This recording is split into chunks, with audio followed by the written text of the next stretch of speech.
The Middle East is once again on edge. The conflict between Israel and Lebanon has flared up with a ferocity not seen in years. This is not just another skirmish. It is a dangerous escalation that threatens to draw the entire region into a wider war. At the heart of the conflict is the enduring struggle between Israel and Palestinian militant groups. But the involvement of Hezbollah, a powerful Iran-backed militia based in Lebanon, adds a dangerous new dimension. The latest round of violence began with rocket attacks on Israel, claimed by both Hamas in Gaza and Hezbollah in Lebanon. Israel responded with a barrage of airstrikes, targeting what it says are military installations belonging to the groups. Both sides claim to be targeting military targets, but the reality is that civilians are bearing the brunt of the violence. Homes have been destroyed, families torn apart, and lives lost on both sides of the border.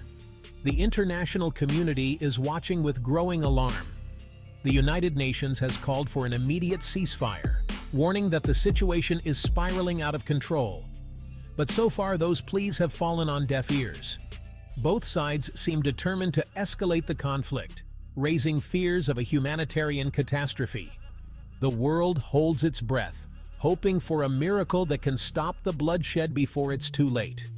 The situation is complex, with a long and bloody history. To understand what is happening now, we must look back at the decades of conflict that have led to this point. We must also understand the motivations of the key players involved, from the political leaders to the militants on the ground. And we must ask ourselves the question, is there any hope for peace in this troubled region? The skies above Gaza and southern Lebanon have become a terrifying spectacle of fire and fury. Israeli warplanes have been carrying out relentless airstrikes, pounding targets that Israel says are linked to Hamas and Hezbollah. The roar of fighter jets is a constant reminder of the ever-present danger, as bombs rain down on a densely populated area. The Israeli military claims its targets are carefully chosen to minimize civilian casualties. They say they are going after weapons depots, rocket launchers, and command centers used by the militant groups. But the reality on the ground tells a different story. Hospitals, schools, and residential buildings have all been hit, adding to the growing civilian death toll. Hamas and Hezbollah, for their part, have responded with their own barrage of rockets fired into Israel. While most of these rockets are intercepted by Israel's Iron Dome defense system, some have gotten through, causing damage and spreading fear among the Israeli population. The back-and-forth attacks have created a climate of terror on both sides of the border. This cycle of airstrikes and rocket attacks is a dangerous game of brinksmanship. Each attack, no matter how surgical it is claimed to be, only serves to deepen the hatred and mistrust between the two sides. With every explosion, the chances of a negotiated solution become slimmer, and the risk of a full-blown war increases. The international community has reacted to the escalating violence in the Middle East with a mixture of condemnation and apprehension. World leaders have issued urgent calls for restraint, urging both sides to step back from the brink of a catastrophic war. The United Nations Security Council has held emergency meetings, but so far, no concrete action has been taken to stop the fighting. The United States, Israel's closest ally, has reiterated its unwavering support for Israel's right to defend itself. However, even the Biden administration has expressed concern over the rising civilian death toll and urged Israel to exercise restraint in its military operations. European leaders have also called for a ceasefire, emphasizing the need to protect civilian lives and prevent a humanitarian crisis. But beyond the diplomatic pronouncements, there is a palpable sense of anxiety in the international community. The conflict has the potential to draw in other regional powers, turning a localized conflict into a wider conflagration. The involvement of Iran, which backs both Hamas and Hezbollah, is particularly worrisome. The last thing the world needs is another major war in the Middle East, with all its unpredictable and potentially devastating consequences. It is the civilians who always pay the highest price in war, and this conflict is no exception.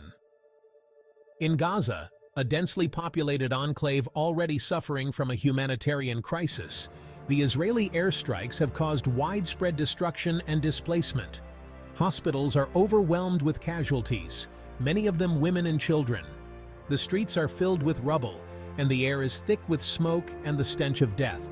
In Lebanon, too, civilians are bearing the brunt of the violence. The southern part of the country, where Hezbollah is based, has been targeted by Israeli airstrikes, causing fear and panic among the civilian population. Many families have fled their homes, seeking refuge in safer areas. The conflict has compounded the already dire humanitarian situation in Lebanon, a country struggling to cope with a severe economic crisis and a massive influx of refugees. The psychological toll of the conflict is immeasurable. Children are growing up surrounded by violence and fear, their childhoods stolen by a conflict they did not choose. Families are being torn apart, their lives shattered by the loss of loved ones and the destruction of their homes. The scars of this conflict will run deep, long after the bombs have stopped falling. Section 5. A century of conflict, the deep roots of the current crisis.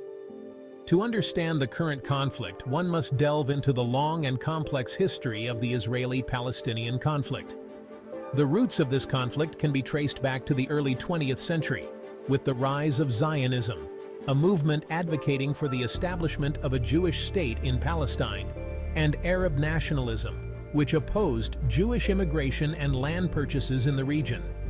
The creation of the State of Israel in 1948, following a bloody war, led to the displacement of hundreds of thousands of Palestinians, creating a refugee crisis that continues to this day.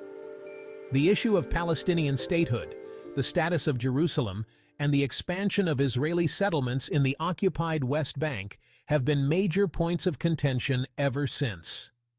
The Israeli-Palestinian conflict is at the heart of the current crisis, but it is not the only factor at play. The involvement of Hamas and Hezbollah, both of which have their own agendas and grievances against Israel, adds another layer of complexity.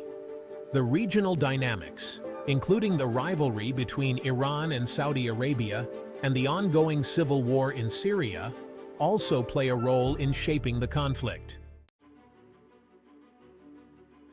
Section 6. Hamas and Hezbollah. Key players in the shadow war. Hamas and Hezbollah are powerful non-state actors in the Middle East. Both are designated as terrorist organizations by Israel, the United States, and others. They have been involved in numerous attacks against Israel. Hamas governs Gaza and is an Islamist political party and militant group. It came to power in 2006 after winning a legislative election. Israel, the US, and the EU have imposed a blockade on Gaza. Hamas has fought several wars with Israel. Hezbollah, based in Lebanon, is a Shiite Islamist political party and militant group. Supported by Iran, it has a vast arsenal of rockets and missiles. Hezbollah has also fought several wars with Israel. Both view Israel as an illegitimate state and are committed to its destruction. They reject peace negotiations and advocate for armed struggle. Their involvement poses a significant challenge to peace efforts. Section 7. Regional stability under threat. The stakes could not be higher. The escalating conflict between Israel, Lebanon, and Gaza has sent shockwaves throughout the Middle East, raising fears of a wider regional war. The stakes could not be higher. The region is already grappling with multiple crises, including the ongoing civil war in Syria, the political turmoil in Lebanon, and the humanitarian catastrophe in Yemen. Another major conflict is the last thing the region needs. The involvement of Iran, which supports both Hamas and Hezbollah, is a major concern. Iran has vowed to retaliate if Israel attacks its interests in the region. The potential for miscalculation or unintended escalation is high. A single misstep by any of the actors involved could trigger a chain reaction with devastating consequences. The international community is acutely aware of the risks involved. Diplomatic efforts are underway to try to de-escalate the situation and prevent a wider war. But so far, those efforts have yielded little results. The situation remains extremely volatile, and the possibility of further escalation cannot be ruled out. Section 8. A powder keg. The potential for catastrophic escalation. The situation in the Middle East is akin to a powder keg waiting to explode. The current conflict between Israel, Lebanon, and Gaza has all the ingredients for a catastrophic escalation that could engulf the entire region in flames.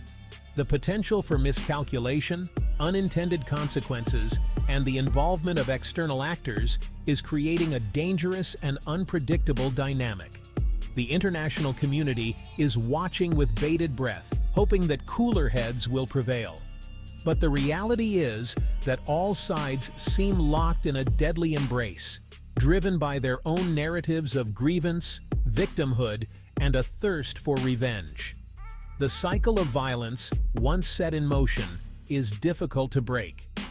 The coming days and weeks will be critical. The choices made by the leaders of Israel, Hamas, Hezbollah, and other regional actors will determine the fate of millions of people. The world can only hope that they will choose the path of peace over the path of destruction. The alternative is too horrific to contemplate.